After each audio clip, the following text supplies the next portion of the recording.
Hello guys, welcome back to my channel. My name is Maria and today we're gonna talk about one of the most important concepts in classical drawing, in my opinion, edges. So I don't want to talk about a lot of theory here. We are going to look at how European masters actually used edges in their drawings and what we can learn from their specific techniques. Beginners usually outline everything the same way, and then their drawings look kind of flat and amateur. But the masters did something different. Let's start with Leonardo. This is a head of a Virgin in 3, and if you guys look at it very well, you will notice how her hair doesn't have a hard edge right here. The shadow on the cheek kind of dissolves into the hair right here. There is no hard edges, maybe several marks that would resemble like a little curls. The same right here. Her lips right here, no contours at all. It's just light and shadow. The only spaces that have contours is like here and right here. Probably to part the hair in this area from the face. This is his sfumato technique. Edges just vanish.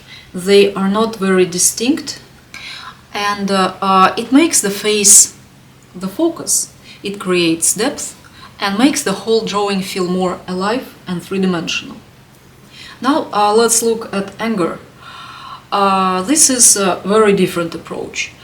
In this portrait study, he uses hard edges very strategically. For example, this hard edge goes and goes and goes, and then it disappears, and there is no hard edge anymore. There is just shading on this part of the hair. So he gives sharp edges to here, just to divide the face from the same color of the paper.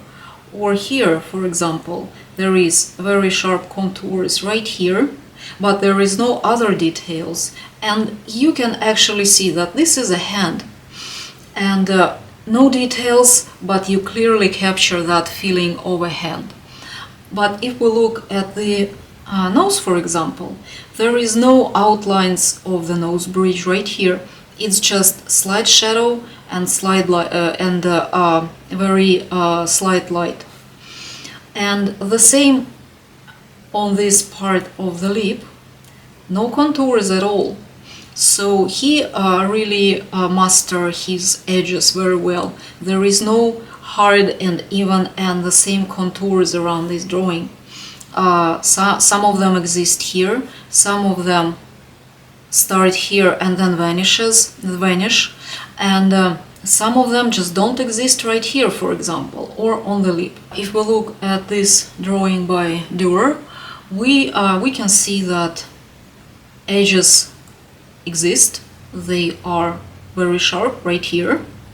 They most non-existent right here. They just don't exist. They don't exist around the mouth right here.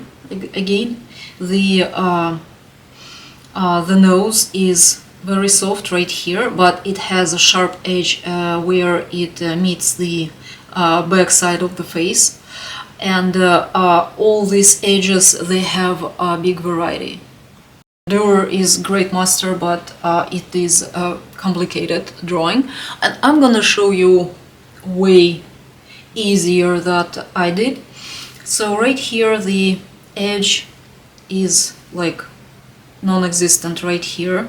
Right here it is very sharp because I wanted to show where the actual knot ends and where the shadow under it starts.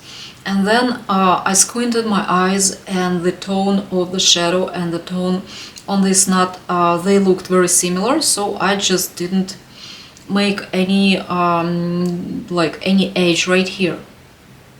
The same is right here. The tone of the knot was very similar to the tone of the background, and I didn't make any outlines here. And the thing is that outlines in real life, they just don't exist. There is no objects that are like outlined carefully by somebody. It's like we can see that only in cartoons.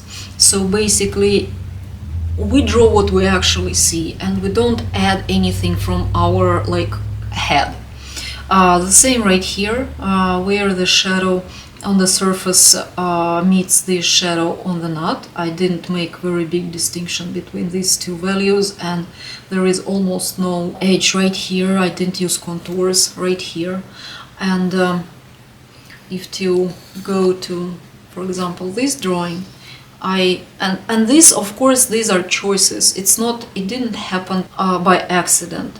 I'm always looking for some places where where the for example, the tone of the object is very similar to the tone of the shadow, for example, and if they exist, I just make soft transition, kind of like here. So there is an edge, but it is very soft right here, and right here I used much harder edge to actually take apart the shadow under it and the ball itself. So if to talk about portraits, this is portrait of my son, and I drew it from a photo, just because my son doesn't like to pose for hours, and he gets bored and he just doesn't want it.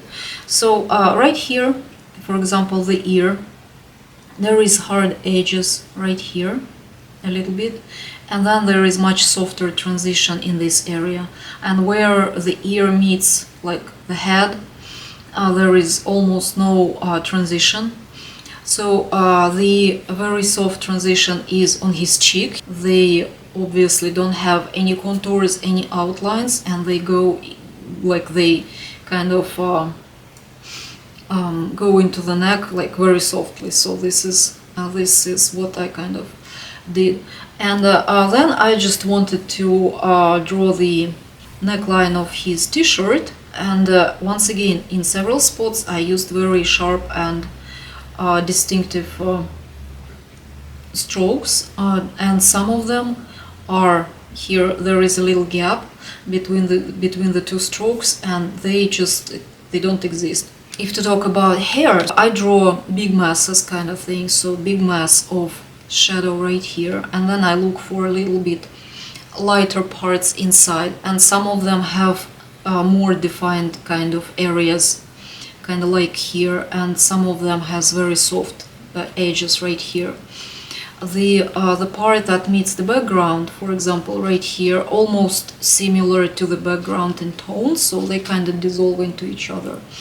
And right here, the light on the hair looked very similar to the light on his back right here, so I just didn't make any kind of any strokes right here to kind of mark this stuff. This part is very kind of sharp, and of course I drew eyes with stronger edges here too, because sometimes I just feel that this sfumato, for example, kind of like Leonardo did, is not necessary in the eyes, kind of in the eyes area.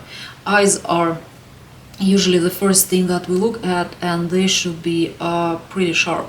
But once again, inside of this area, it's not like everything is outlined. There is some sharper strokes, there is some softer transitions right here.